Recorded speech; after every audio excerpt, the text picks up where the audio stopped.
author of God the Master of Sin and Satan the Beautiful,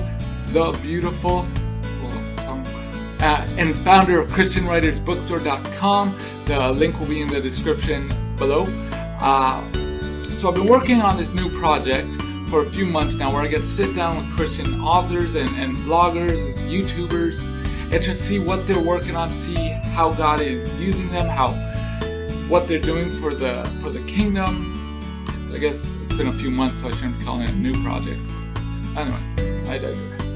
So it's been relatively kept under wraps. If you're on the Facebook page, I share it there, and if you're on the website, share it there, but it's going up on YouTube shortly. But before I start sharing them, I want to do a personal interview with myself, I guess. So you get to know me as the interviewer, and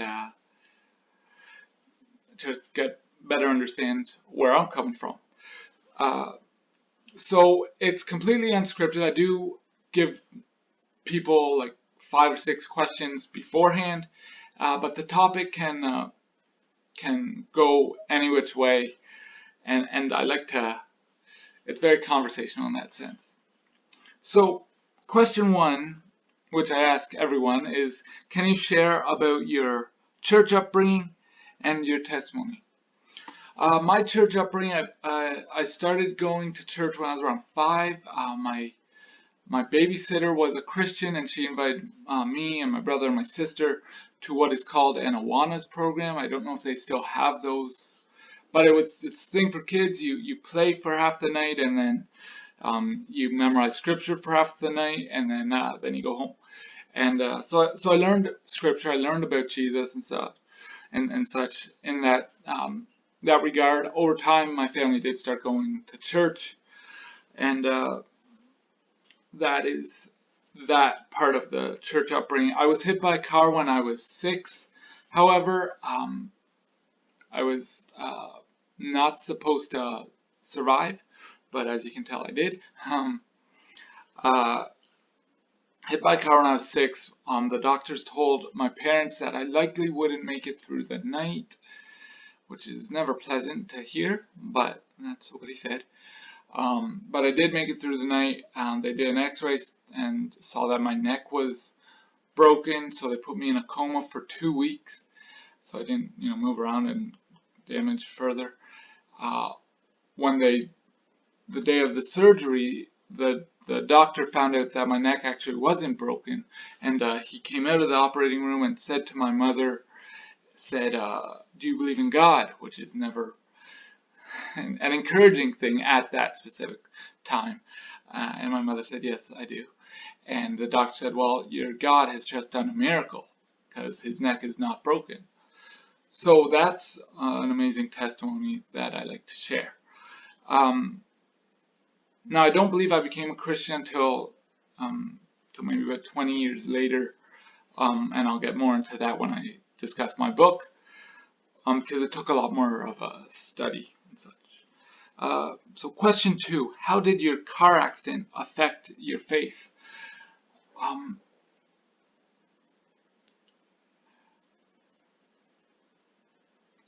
The car accident had a very sorry for the long delay there. The car accident had a very as you can imagine, had a very tragic effect on me. I wasn't supposed to survive. It caused brain damage. So I was excluded from a lot of things in school with friends and that stuff. I struggle with emotional connection. Once I remember my wife's pastor, before we got married, he asked me, Michael, do you love Jennifer? That's my wife's name. He said, do you love Jennifer? I said, I don't know. It's something I should have an answer for, but because I couldn't fully understand. Anyway, my point is that that my car accident did have a lot of effects on me. As you can probably guess throughout this interview and maybe many of the others, that my eyes work independently sometimes. Lazy eye, whatever you call it, a muscular problem with the eye, whatever you say.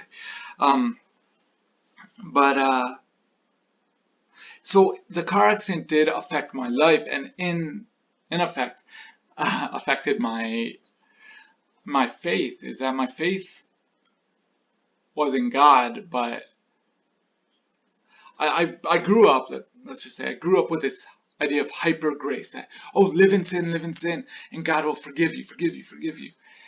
And so I'm like, yeah, that's great.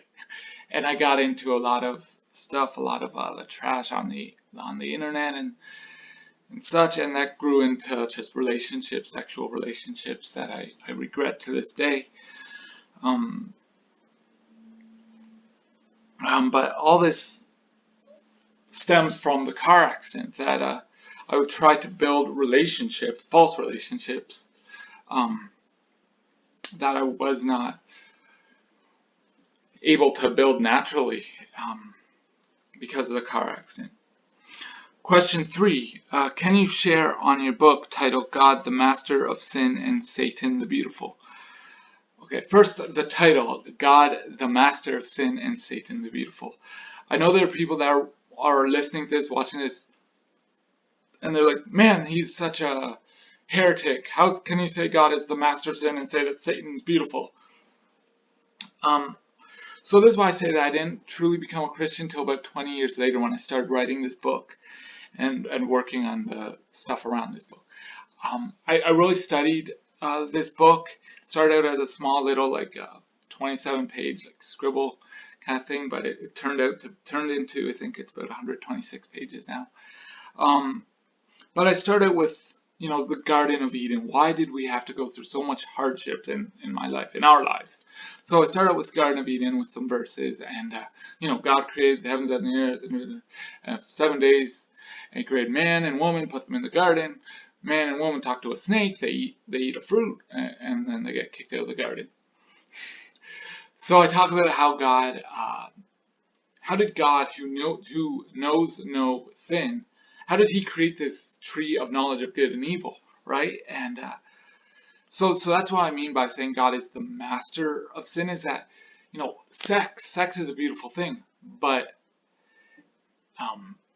outside of the confines of marriage, it is sinful.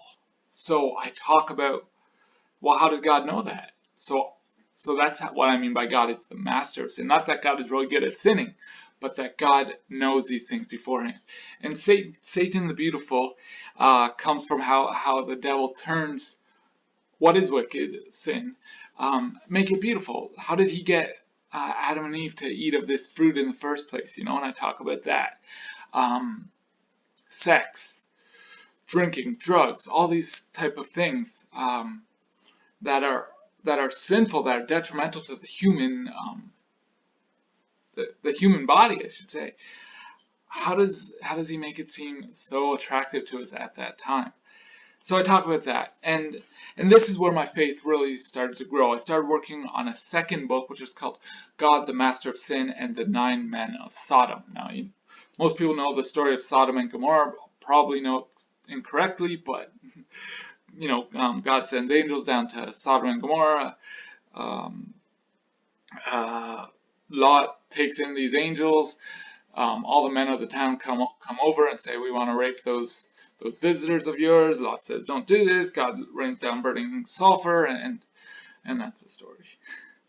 But the book that I was working on was like, what if they found the 9 men? Because God says He would have spared the whole town if He could have found 10 righteous men. Now, found Lot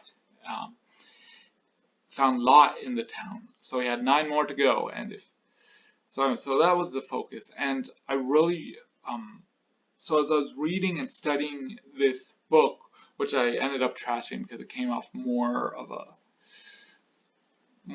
boring than I wanted. But as I was studying for this book, it became so evident that I have sins in my life that I'm not getting rid of, and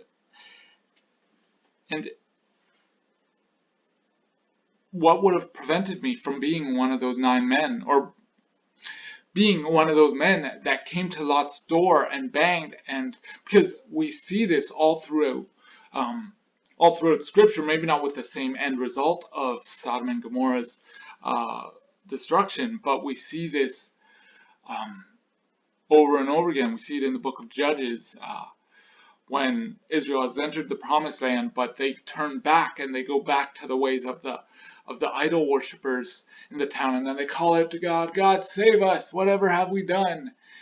And God sends them a judge, sends, Deborah, Samson, Gideon, all these different judges to rescue these people, and then they're like, we're rescued, and then as soon as that judge dies, they go right back into the sins that they were committing beforehand. So that's kind of multiple responses to that one question, but it's not to say that God is really good at sinning. It's that God is the only one that has the answers to get us out of these sins, these sinful lifestyles. That's not going to be easy. Some people say it is. Some people say, oh man, I said a prayer and boom, light went off and I never struggled with that sin again. And congratulations to those who do, but for me, and I believe for countless others, it's a serious struggle with sin. And as Paul says, that sexual sin is different than all the rest because it is a sin against your own body. And so I used to pray on my knees. I used to fall asleep at my bed because I wouldn't go to bed because that's when I'd be tempted to look at trash online. And I'd be on my knees and fall asleep on my knees. And then I'd wake up at like 3 in the morning and I'd go to the bathroom and I'd come back to the bedroom and I'd have to say to myself, Michael, what are the odds that you're going to, look at trash online? And I had to question myself, and if the odds were good, which sadly for the time was often yes, I would go back to my knees and I'd fall asleep, and then I'd wake up around 6 in the morning, and I'd get up and I'd go to the gym and I'd go about my day. And anyway, but my point is that it's difficult to get over sins, but while God is full of justice for the wrongdoer, He is also full of mercy for those who are believing that His way is right and are earnestly seeking after God's way. You got a lot more than you wanted in that one. Question number 4. Why did you start a website for Christian authors and less focus on advertising your own book? That's a story. When I first wrote my book, which is God, the Master of Sin, and Satan the Beautiful, I got picked up by a publishing company, Christian publishing company, and they're like, "Yeah, we love your book. We read it. We think it's going to be in all the bookstores in North America. You're going to have to go to New York and LA and do speaking tours." And I'm like, yeah, that's awesome. And so they do the bait and switch. They say, this is great, but you're gonna have to pay us to get the ball rolling on this one. Now what they do, this may not be for every publishing company. I'm not judging every publishing company. This was for me. What they do is this what they call a risk to reward ratio. They look at your social media, they look at your Facebook, your Instagram, your Twitter, whatever it is, and they say, okay, Michael has verified 10,000 followers. Okay, so they say, okay, well, out of those 10,000, let's say maybe let's just round number, let's say 50%, so 5,000 readers. How much are we willing to risk to do this book? And then you have to pay the difference. So the company got me all hyped up, got my money, and they got sued, and now they're out of business. So I was out on my own. Backtrack a bit. As we were growing in this, I'm like, okay, what are you going to do about the promotional side? What, like getting me in these speaking tours at these churches, at these bookstores, whatever. Like, oh, well, you're going to have to go around and talk to places around your community. I'm like, wait a minute, I paid you to do this. And So it was just a big flop on me, and it was a great learning experience as well. To the cost of that learning experience, I don't know, but anyway, so to the question of why did I start this website, promoting Christian authors more so than just devoting time to myself. I think I want to help people. That's the truth. I know my pastor, an old pastor of mine would call me codependent for that, but I like to help people, and I would love to share that my experience can be learned from. So this book did end up getting self-published, as did my other book, Assurance of Salvation. How to find the assurance of your eternity, which every Christian should earnestly seek. Whether you're going to buy my book or not, that's up to you. But every Christian should seek assurance, as it says in Peter. Make your call and election sure. Anyway, so I created this website because, one, I like people. I don't like groups of people. Groups of people scare me. But I like to help people. I like to be helpful to people. And so I started this website, and it started very small. There's me and maybe 2 other people who were on at first, and it's grown a lot over the past 8 or 9 months, and it's great. It's that's not really given why, but yeah, I love helping people, and it's great just to talk to people and to see what they're working on, and that's gonna be more answered in question 6 on why do I do the interviews, but it's a great pleasure. I'll talk to one author, and he's written plenty of books on the nature of God, which I think is awesome. And he asked me similarly, why do I do this? And I say, well, I'm writing for an audience of one, and that's God. No, my upstairs neighbor. That is God, and God will put my book where He wants my book to be put. Now, I know people will say, well, Michael, that's irresponsible. You have a responsibility to. Yes. Anyway, so that's where I'm at. I'm trusting that God will put my book where it needs to be, but there might be a lot of other authors that are stuck in the same self-publishing bubble, or the same duped by the publishing company bubble, or any number of things. So I wanted to just offer this outlet for them.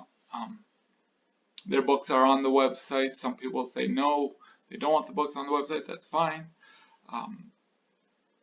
But you can check out their books as well. What's included on your website? Well, as I take a drink of coffee from my mug, ChristianWritersBookstore.com.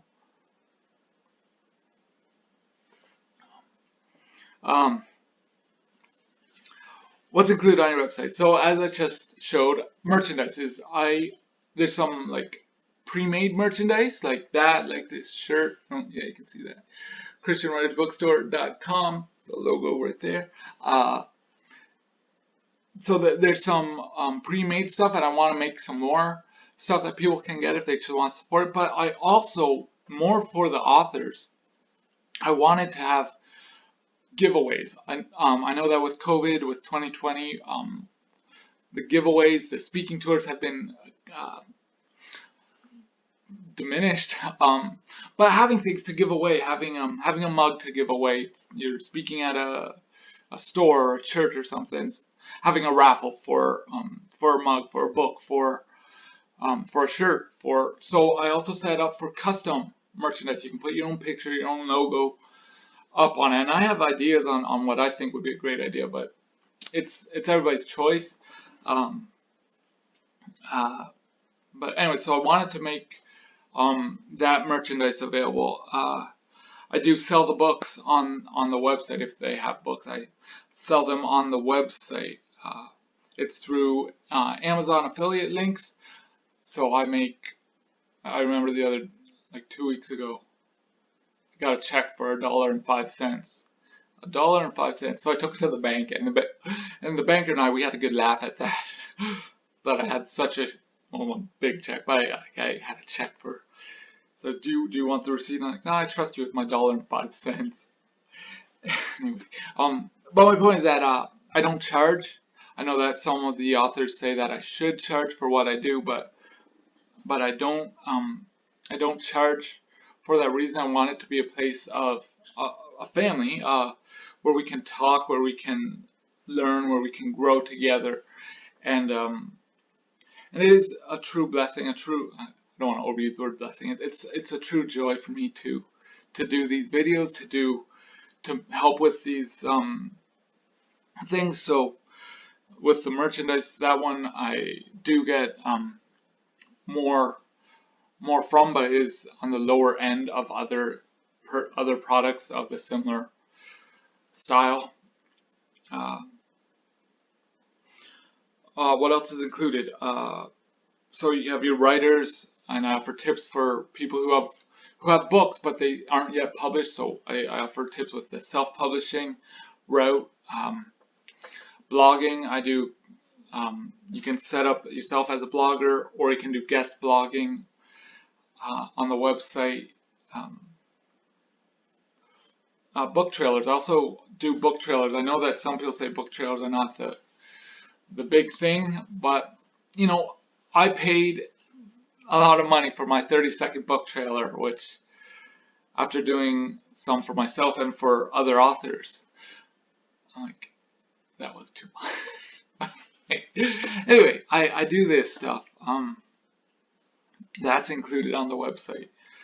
You know, and separate from the website, which is the YouTube channel, you know, I try to help authors get their videos up. If one author, she does devotionals on her Facebook Live and Instagram Live kind of things, and I just shared with her, hey, do you want me to get it up there to reach a broader audience? And she said, yeah, that's awesome. So I also do that stuff, and it's a lot of fun to do. I really do enjoy it. It has its level of stress, but I do enjoy doing that.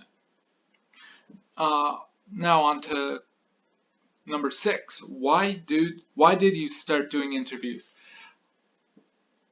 Now, in my testimony, as I shared, living in like this hyper grace, I got so much into sin that even when I'm praying for like people from my past, I'm like, I cannot believe that's who I used to be. And but so sometimes I question my faith, not that God exists, that Jesus died on the cross, that the Holy Spirit does miraculous works, but how can God love someone like me, and how can God use someone like me to write books, to speak, all these type of things. So I just shared with a Christian writers group, support group that I follow. I just shared, how do you guys ever question your faith, or like question, can God truly use me after I've lived so much in sin?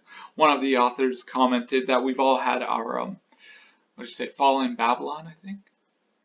Anyway, but so I just shared this, and I said, like, anybody wanted to share their story with me, and maybe do an interview and such. And I got such I don't want to call it an outcry.